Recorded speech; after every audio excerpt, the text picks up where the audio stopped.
이런 말이 있습니다. 문제가 생기면 삼류 인생은 불평하고 원망하며 핑계거리를 찾는다. 이류 인생은 그저 인내하며 참는다. 그러나 일류 인생은 감사한다. 결국은 감사가 쉬운 것은 아니지만 감사하는 사람이 행복한 사람이라고 얘기해줍니다. 오늘날은 물질 문명이 참 많아져서 갈수록 많은 것을 가졌음에도 불구하고 만족하지 못하고 감사하지도 못하고 행복하지 못한 사람들이 점점 많아집니다. 무엇인지 불평하다 보니까 만족하지 못하다 보니까 죄의 유혹에도 쉽게 빠져듭니다. 그리고 다른 사람을 돌아보기보다는 나보다 많이 가진 사람하고 비교하면서 감사하지 못하니까 그 삶이 점점 불행으로 빠지는 것도 많습니다. 데니스 레빈이라는 증권회사 직원이 있었습니다. 머리가 좋습니다. 삶 속에서 부족한 게 있다는 거죠. 그래서 연방증권거래원의 감독을 피해서 몰래 다른 계좌를 만들고 돈을 빼돌렸습니다. 결국은 증권회사의 감독원에 걸렸습니다. 그래서 감옥에 들어갔습니다. 그래서 그 감옥에서 있으면서 그런 깨달음을 가지고서 자기 책을 썼습니다. 속을 뒤집어 밝힌다라는 의미에서 인사이드 아웃이라는 책을 썼습니다. 자기의 범죄 사실이 들통났을 때 아내로부터 수없이 많은 얘기를 들었습니다. 왜 당신이 무엇 때문에 그렇게 했냐고 수없이 질문을 받았지만 그 당시에는 대답을 하지 못했다는 겁니다. 그리고 감옥에 들어가서 혼자 있으면서 많은 걸 생각했다는 거죠. 그러면서 책에 이렇게 나옵니다. 20만 불로 만족을 못할진데 50만 불, 100만 불로 만족하겠는가 하는 것입니다. 감사하지 못하니까 더더 하다가 결국은 들통나서 감옥에 갔다는 거죠. 뉴욕에 본부를 둔 세계적인 광고회사 BBDO라는 회사가 있습니다. 그 회사가 갤럽 통계하는 겁니다. 갤럽 회사와 함께 미국 84개 도시에서 있는 남녀 성인을 대상으로 행복조사를 했습니다. 그랬더니 여자가 남자보다 18% 행복하다고 했죠. 결혼한 사람이 혼자 사는 사람보다 더 행복하다고 말하고 있고, 대학교를 졸업한 사람이 대학교를 졸업하지 못한 사람보다 더 행복하고, 그리고 백인이 유색인종보다 더 행복하다고 나왔습니다. 그리고 신앙을 가진 사람이 신앙이 없는 사람보다 무려 40%나 더 행복하다고 느낀다고 조사가 됐습니다. 그럼 한국은 어떻습니까? 한국은 참 많은 것이 발전했고 지금도 세상에서 이제는 더 이상 받는 나라가 아니고 나눠주는 나라가 되었습니다. 그런데도 OECD 세계경제개발 모임에서 늘 행복지수는 바닥입니다.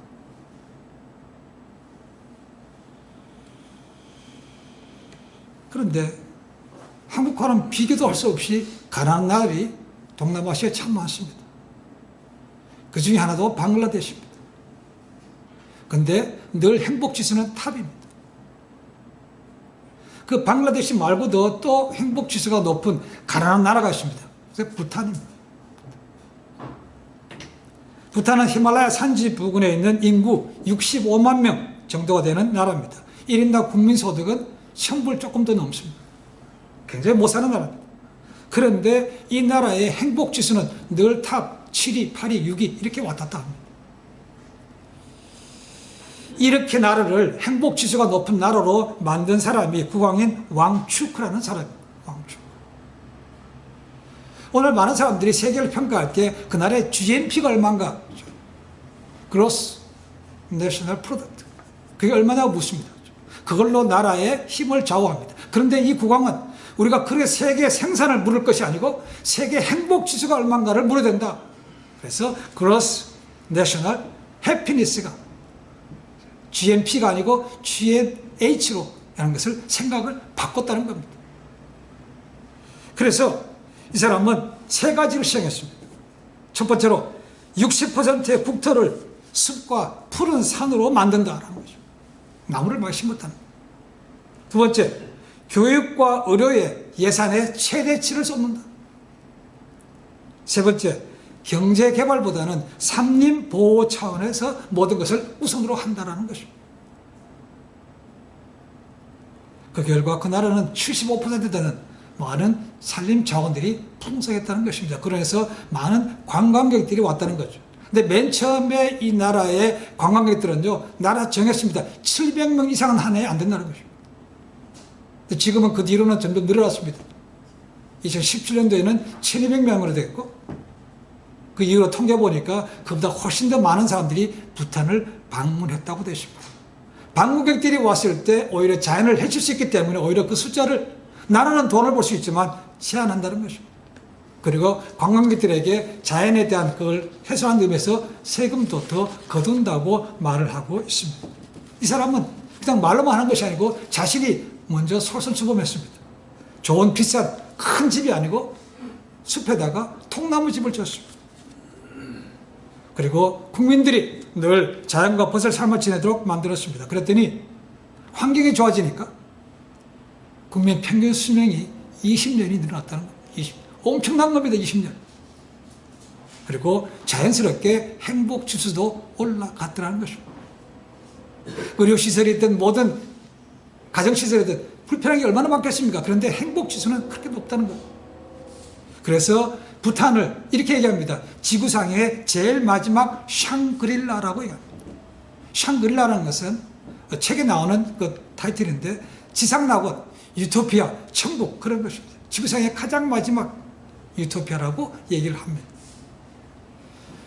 여러분, 세상은 이렇게 가고 있지만 우리 믿음의 사람들은 뭔가 좀 달라야 되지 않겠습니까? 라는 거죠.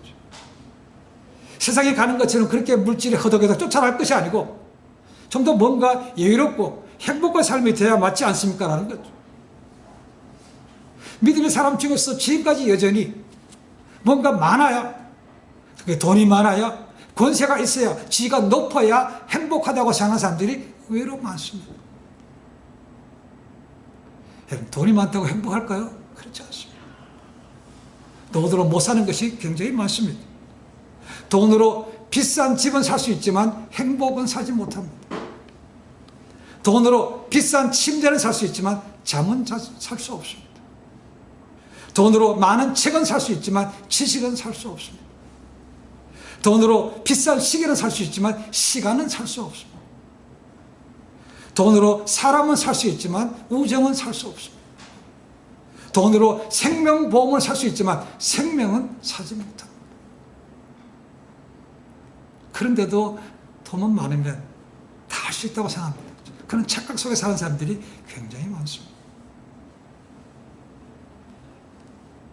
그러나 여러분 기억하실 것은 세상에서 정말 저거의 10분의 1, 100분의 1만 가져도 행복하겠다고 생각하는 사람들이 의외로 많지만 그들은요 불면증에 시달린 사람이 굉장히 많습니다. 만족감이 없으니까 늘 가진 사람보다 이거 내가 있는 것을 뺏기지 않을까 불안해하는 거죠.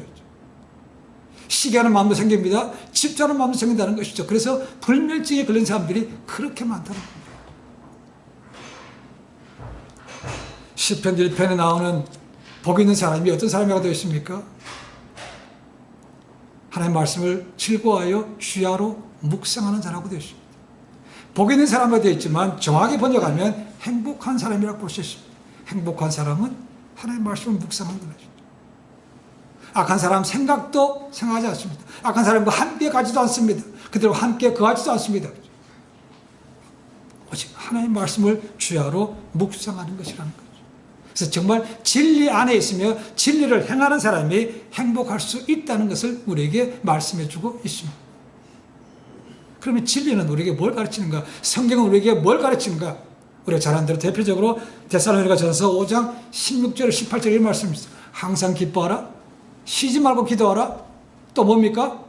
범사에 감사하는 것이죠. 이것이 너를 향한 그리스도 안에서 하나님의 뜻이라고 됐다는 거예요. 하나님 뜻이 그래. 근데 우리는 뭡니까? 이런 확실하게 되어 있는 하나님의 뜻은 내두고 딴 거에서 하나님 뜻이 어디 있습니까? 주여 말씀하옵소서. 그럴 때가 참 많습니다. 뜻은 우리에게 클리어하게 말하고 있습니다. 그럼 오늘 본문에서도 사도 바울은 우리에게 감사하는 자가 되라고 말하고 있습니다. 골로새서 매 장에 감사라는 단어가 나옵니다. 그리고 오늘 읽었던 16, 15, 16, 17절 세 절에 매 절마다 감사라는 단어가 나오죠. 그래서 바울은 얘기합니다. 감사하는 자가 되라고 선언하고 있다는 것입니다. 그러면 누가 감사할 수 있는 건지, 어떻게 하는 것인지 오늘 말씀 속에서 한번 찾아봅니다. 첫 번째, 감사는 거듭난 사람이 할 수 있다는 겁니다. 거듭난. 여러분, 거듭난 사람이 누굽니까? 거듭났다는 말이 뭡니까? born again. 중생이라는 말을 씁니다. 그렇죠? 근데 의미가 뭡니까? 죄로 죽었던 저희가 다시 예수님 안에서 새롭게 태어난 것이죠. 하나님과 원수된 자가 하나님의 자녀가 됐다는 것입니다. 심판받을 자가 아니요 이제는 영원한 생명을 소유한 자가 됐다는 것이죠. 그래서 영적으로 다시 태어났기 때문에 born again, 거듭났다는 것입니다. 그런 사람이 당연히 하나님께 감사할 수 있다는 거죠. 그러면 구원을 받지 못한 사람은 감사하지 못합니까? 아니요, 할 수 있습니다. 근데 감사는 조건이 들입니다. 그죠? 믿지 않는 사람들이 감사할 수 있는 것은 그들 삶 가운데 뭐가 잘 됐을 때, 뭘 잘 풀렸을 때, 뭔가 취득했을 때, 로또에 됐거나 이런 것이 하면 그들은 감사할 수 있습니다. 그러나 그것이 아니면 감사하지 않는다는 겁니다. 반면에 거듭난 사람은 그런 것이 없다 할지라도 한 가지, 내가 영원한 생명을 얻은 것만으로도 감사할 수 있다는 겁니다. 15절 말씀 보면 바로 얘기합니다. 그리스도의 평강을 받았기 때문에 너희가 감사하다고 말합니다. 평강, 피스입니다. 샬롬입니다. 이 평강은 세상이 줄 수 있는 평강이 아닙니다. 주님께서 이렇게 말씀하셨습니다. 요한복음 14장 27절에 이런 말씀이 있습니다. 평안을 너에게 끼치노니 곧 나의 평안을 너에게 주노라. 내가 너에게 주는 것은 세상이 주는 것 같이 아니하니라. 너희는 마음에 금신도 말고 두려워하지도 말라. 이 평강은 주님의 평안이라고 되어 있고 세상이 줄 수 없는 것이라고 말합니다. 세상이 영원한 생명을 주지 않습니다. 그렇죠? 오직 주님께서만 우리에게 영생을 주실 수 있고 그런 영생을 받은 사람이 세상 어떻게 되든지 간에 생명을 얻기에 마음의 평안함을 얻을 수 있다는 것이죠. 그래서 바울이 얘기합니다. 이 평안이 너희 마음을 주장하게 하라는 것입니다. 우리가 그런 구원을 받았습니다. 영원한 생명을 얻었습니다. 그러다 불구하고 늘 범사에 감사하지 못하는 이유는 이 평강이 흔들리기 때문에 그렇습니다. 영생에 대해서 감사하기보다는 딴 걸 보기 때문에 그렇습니다. 불만스럽고 시기하고 질투하고, 그러니까 마음의 평화가 깨지는 거죠. 불안합니다. 두렵기도 합니다. 그렇죠? 이 평안을 잃어버렸다는 것이죠. 가장 본질을 잃어버리니까 나머지 삶에서 흔들림이 오는 것은 당연하다는 것이죠. 그래서 이 평강이, 영생을 위한 평강이 너의 마음을 늘 주장하게 만들어라. 그러면 너희가 어떤 환경에 있어서 늘 감사할 수 있다고 말하고 있는 것이죠.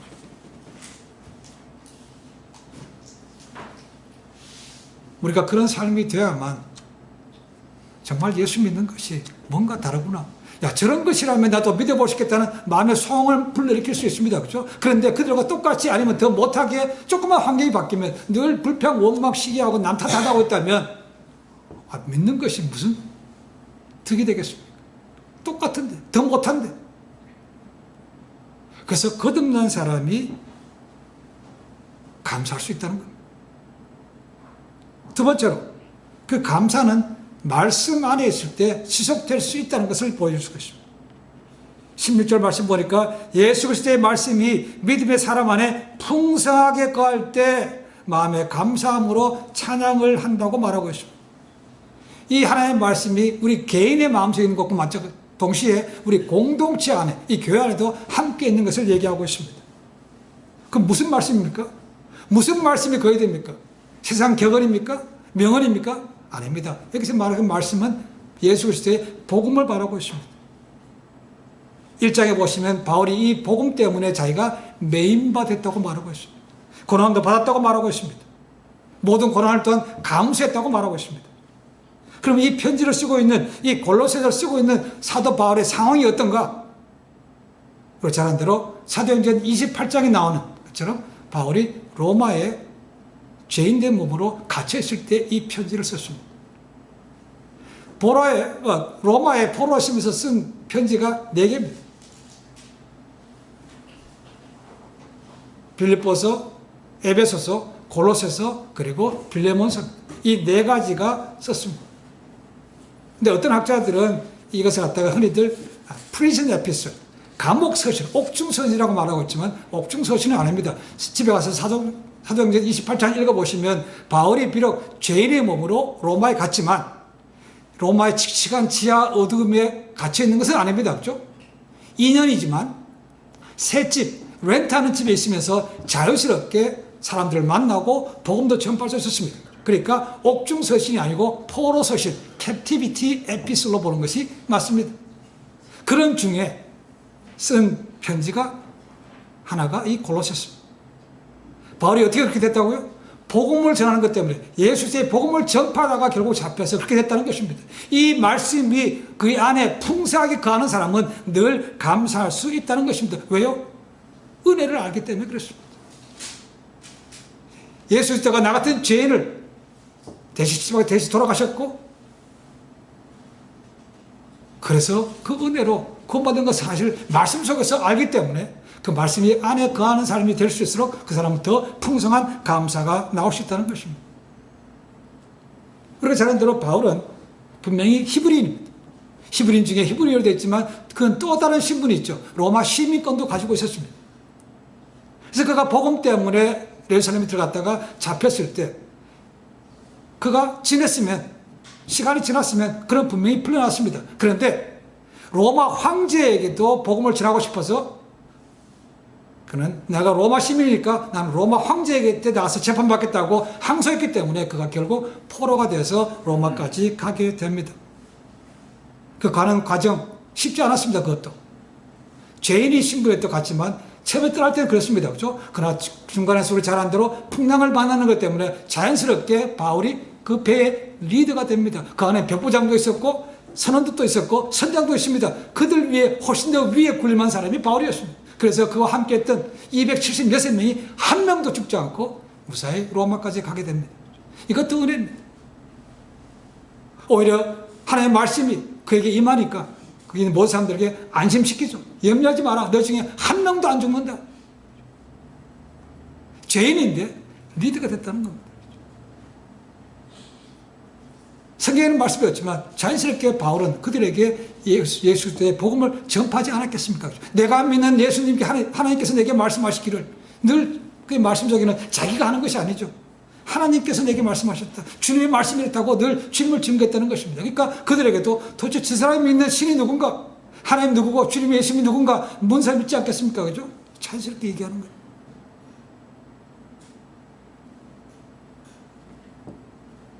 그러면 그 말씀이 그 마음의 풍사에 거하도록 하기 위해서 뭘 해야 되는가?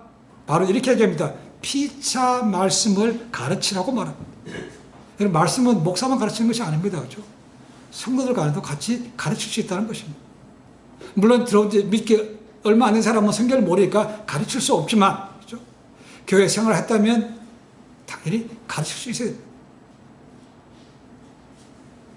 그리고 초대 예루살렘 교회에 7 집사를 세울 때 조건이 무엇입니까? 성령과 지혜가 충만하고 칭찬받는 사람이었습니다. 그러니까 그 집사들은 나가면 복음을 전파했고 사람들이 가르칠 수도 있고 이스라엘 역사를 딱 요약해서 증거할 수도 있었습니다. 그렇죠? 그런 실력이 있었다는 겁니다. 근데 오랫동안 지났지만 말씀 훈련도 받은 적도 없고 개인의 삶 속에서 경건의 시간도 없다면 말씀을 알 수를 못하니까 가르칠 수 없는 것이죠.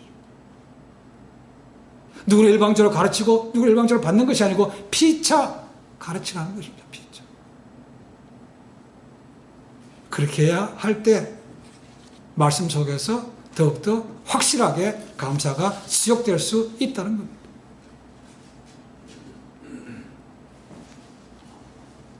개인적으로 마찬가지지만 공동생활에서도 모실 때 하나님의 말씀을 나누면요 별 문제가 없습니다. 물론 말씀의 은혜가 서로 다르기는 하지만 말씀을 나누지 않고 세상적인 얘기하면 문제가 생깁니다. 저 다툼이 생길 수밖에 없습니다. 남 얘기도 해야 되죠. 좋은 얘기 합니까? 가십거리 얘기하는 거죠. 흉도 보게 되죠. 그 시간이 아깝다는 얘기예요. 하나님의 말씀을 나누게 되면 내가 보지 못했던 것을 다른 사람을 통해서 볼 수 있게 됩니다. 은혜도 나누게 됩니다. 또는 간도 듣게 됩니다. 그래서 서로가 도움이 되는 것이죠. 그래서 피차 말씀이 가르치라. 우리에게 말하고 싶습니다. 더 나아가서 뭐라고 되십니까? 말씀뿐만 아니고 시와 찬미와 신령한 노래로 드리라고 되십니다. 시는 일반적으로 구약의 시편을 의미합니다. 신령한 찬미라는 것은 믿음의 사람들에 의해서 작곡된 노래를 말합니다. 그리고 신령한 노래는 하나님의 행위를 찬양하고 하나님께 영광 돌리는 노래를 의미합니다. 그래서 시와 찬미와 신령한 노래로 말씀과 더불어 함께 드리라는 것이죠. 그럼 삶이 힘들 때 기도가 잘 나오지 않죠. 당연히 감사도 별로 없습니다. 감사 나오겠습니까? 툭하면 불평이 나옵니다. 그러니까 당연히 뭐도 안 따라 나옵니까? 찬양도 없어요. 찬양도 없어요. 이스라엘의 찬송 되시는 하나님이라고 말합니다. 찬송 중에 거하시는 하나님이라고 말합니다. 성경 그렇게 말하고 있지만 우리는 환경에 따라서 기분에 따라서 찬양을 드리기도 하고 안 드리기도 하는데 대부분 안 드릴 때가 훨씬 많습니다. 여러분 그런데요, 찬양을 불러보십시오. 달라집니다. 아는 찬양이 별로 없는데요, 그러면 찬양을 들어보십시오. 듣기만 해도 달라집니다. 이것이 찬양의 힘입니다. 그런데 듣는 것도 부른 것도 없으니까 만약에 어려운 상황에 빠지면 계속해서 그 상태가 침체해 계속 나아가는 것입니다. 그래서 말씀이 내 가운데 풍성히 가게 하고 시와 찬미와 신령한 노래로 서로가 하나님께 올려드리라고 말씀하는 것도 그겁니다. 그렇게 할 때 더 감사하는 삶이 된다는 겁니다. 세 번째로는 감사는 예수 그리스도의 이름으로 한다는 것입니다. 감사는 하나님께 드리는 것이 마땅하죠. 왜요? 그분이 모든 구원을 계획하신 분이고 예수님은 그 구원의 계획을 이루시기 위해서 이 땅에 오신 분입니다. 그렇죠? 그러니까 하나님께 영광 돌려드리고 감사드리는 것은 마찬가지지만 결국은 예수님을 통해서 모든 것이 이루어졌기 때문에 주님의 이름으로 드린다는 것입니다. 우리 기도와 똑같습니다. 기도도 하나님 아버지 부릅니다. 그렇죠? 맨 끝으로 뭐라고 합니까? 예수님의 이름으로 기도합니다. 똑같습니다. 감사도 하나님께 감사하면서 주님의 이름으로 감사가 들어간다는 것이죠. 감사의 근거는 예수 그리스도입니다. 그분이 우리의 구세주 되시며 그분이 우리의 삶의 주인 되시기 때문에 그분께 통해서 하나님께 감사하는 것이고 우리는 종이니까 마땅히 합니다. 마땅히 해야만 되는 것입니다. 주님께서 구세주가 아니었다면 우리 같은 죄인이 감히 하나님을 아버지라고 부를 수 있겠습니까? 못 부르죠. 주님을 인해서 됐기 때문에 하나님 아버지께 감사하는 것이고 또한 구세주이셔 삶의 주인 되신 주님께 감사하는 것이죠. 그러니까 그 감사가 있으면 하나님 앞에 우리 마음을 드리는 거죠. 물질도 드리는 것이고 시간도 드리는 것이고 또한 찬양도 감사도 올려드릴 수 있는 겁니다. 골로새서 2장 6절 7절에 이런 말씀이 있습니다. 그러므로 너희가 그리스도 예수를 주로 받았으니 그 안에서 행하되 그 안에 뿌리를 박으며 세움을 받아 교훈을 받은 대로 믿음에 굳게 서서 감사함을 넘치게 하라. 앞에서 말씀드렸습니다. 바울이 이 편지를 쓸 때는 넉넉한 환경이 아니었습니다. 좋은 환경이 아니었습니다. 조금의 자유는 있지만 죄인입니다. 포로로 했습니다. 그런데도 뭡니까? 그가 감사하라는 것입니다. 다른 편지에 보시면 바울이 감옥에 있어서 편지를 했기 때문에 야, 네 주제를 봐. 뭐 감사할 수 있어라고 한 사람도 있습니다. 병양거리도. 근데 바울은 그게 아닌 거죠. 내가 복음 안에서 메인받았고 복음 때문에 고난을 받지만 너희는 감사하는 자가 되라고 말하고 있는 거죠. 그러니까 감사라는 것은 꼭 물질적인 여유가 많아야만 내가 뭔가 형통해야만 내가 원하는 것을 이뤘을 때야만 할 수 있는 것이 아니라는 것입니다. 어떤 상황 속에서 할 수 있다고 말하고 있는 것이죠. 그래서 바울은 내가 그리스도 안에서 뿌리를 받고 있으면 어떤 상황 속에서 할 수 있다고 말하고 있는 것입니다.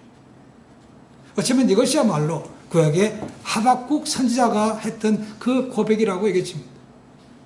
비록 무화과 나무가 무성치 못하며 포도나무에 열매가 없으며 감람나무에 소출이 없으며 밭에 식물이 없으며 우리의 양이 없으며 외양간에 소가 없을지라도 나는 구원의 하나님을 인하여 즐거워한다고 되어 있습니다.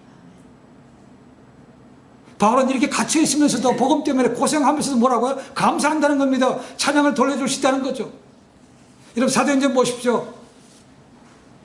열두 사도도 늘 나가서 복음 전했습니다. 그럴 때마다 많은 사람이 돌아왔죠.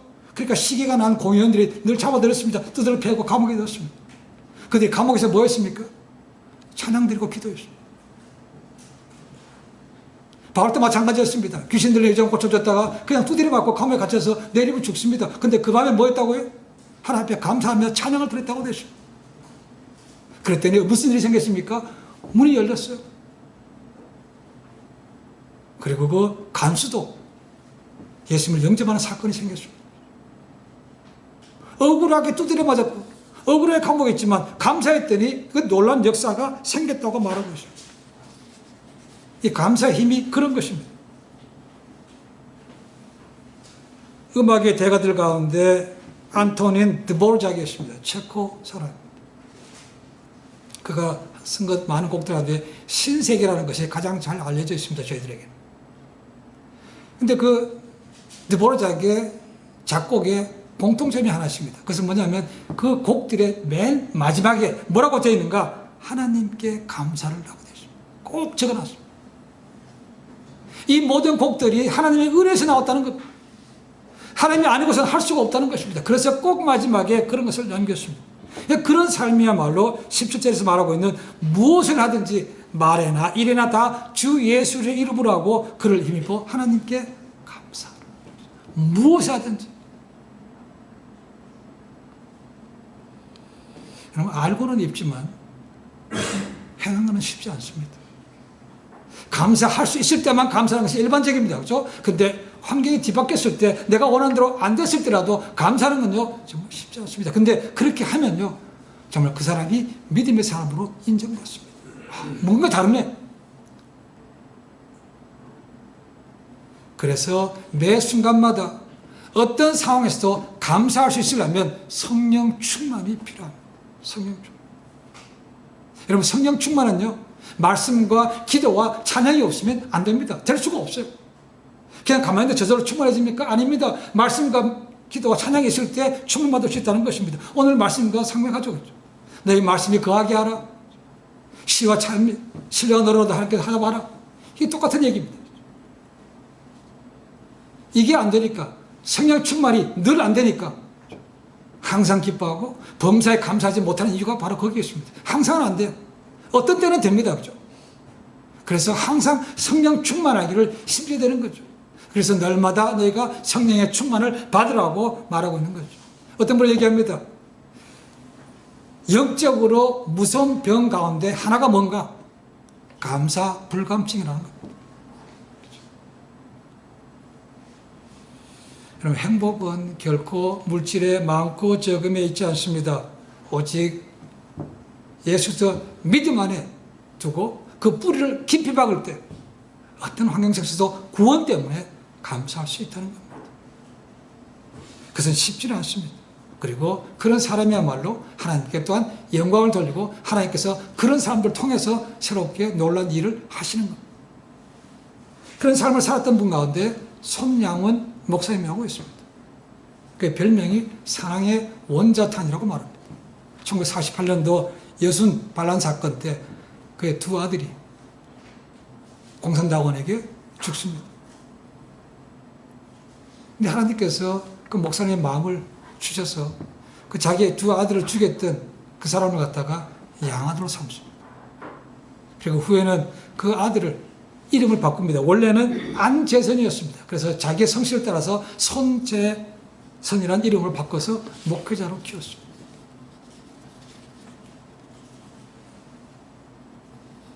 그의 두 아들의 죽음을 들었을 때 그가 부흥회를 인도하고 있었습니다. 그러나 부흥회 그만두지 않고 부흥회를 다 마쳤습니다. 그리고 돌아갔습니다. 그리고 장례식이 됐습니다. 그 장례식에서 이 손영원 목사님이 이렇게 말합니다. 제가 이 시간에 무슨 답사를 하고 무슨 인사를 하겠습니까만 하나님께 드릴 감사가 있어서 얘기를 나눌까 합니다. 그래서 9가지 아니면 10가지 감사의 제목을 드렸다는 것이죠. 그래서 함께 모였던 장례식장이 울음바다가 됐습니다. 그럼에도 불구하고 그 장례 행렬이 나갈 때 맨 앞에서 목사님은 찬양을 불렀습니다. 영광일세, 영광일세, 내가 누릴 영광일세라는 찬양을 불렀습니다. 자, 이 감사 제목 이렇습니다. 첫째, 나 같은 죄인의 혈통에서 순교의 자식들을 낳게 하시니 감사합니다. 둘째, 허다한 성도 중에서 이런 보배를 나에게 주시니 감사합니다. 셋째, 삼남 삼녀 중에서 가장 귀한 장남과 차남을 바치게 하시니 감사합니다. 넷째, 하나들의 순교도 귀하거늘 하물며 두 아들이 순교할 수 있게 하셔서 감사합니다. 다섯째, 예수 믿는 사람은 병들어 죽어도 복인데 전도하다 총에 맞아 순교했으니 감사합니다. 여섯째, 아들들이 미국으로 유학 가려고 했는데 그보다 좋은 천국 갔으니 내 마음이 안심되어 감사합니다. 일곱째, 내 아들을 죽인 원수를 회개시켜 아들을 삼는 사랑의 마음을 주시니 감사합니다. 여덟째, 내 아들이 순교의 열매로서 무수한 천국의 열매가 생길 것을 인해서 감사합니다. 아홉째, 역경 속에서도 하나님의 사랑을 깨닫게 하시고 이길 수 있는 믿음을 주시니 감사합니다. 이것이 9가지입니다. 근데 마지막 10가지 덧붙인 것을 이렇습니다. 이런 과분한 축복을 주셔서 감사합니다. 라고 했습니다. 그래서 원래는 9가지인데 10가지 밑에 붙여서 이거 다 복이라고 해서 감사합니다라고 했다. 할 수 있겠습니까? 못합니다. 정말 그 마음속에 하나님의 구원의 은혜가 넘치고 성령 충만하지 않으면 못합니다. 근데 그렇게 하신 거죠. 그래서 성령 충만이 필요한 겁니다. 우리가 매사 어려운 일 다 하고 나면 성령 충만이 싹 없어집니다. 성령님이 계신 것조차 생각하지 않습니다. 내가 주인 돼서 그냥 내가 하고 싶은 대로 말하고 행동할 때가 너무 많습니다. 그러니까 당연히 감사가 없죠. 찬양이 없습니다. 그 안에 말씀이 거하겠습니까? 거하지 않죠. 말씀이 머리에 거할지는 모르겠습니다. 그러나 이 말씀이 가슴에는 없는 거죠. 지워지지 않는 만판에 새겨야 되는데 그냥 머리에 있으니까 옮기지 못하는 겁니다. 알지만 쉽지는 않습니다. 우리에게 추수감사절을 주신 것은 그래도 이런 것이 나를 통해서라도 한번 기억해봐라 이 말이죠. 오늘 이후 우리 삶에 구원을 허락하신 하나님의 은혜가 넘쳐서 아버지께 감사할 뿐만 아니고 남은 생애를 다 하나님께서 끝날까지 더욱더 감사가 매사에서 풍성한 그런 삶이 되어서 복의 통로가 셔시기를 주님을 간절히 축원해 드립니다. 기도하겠습니다.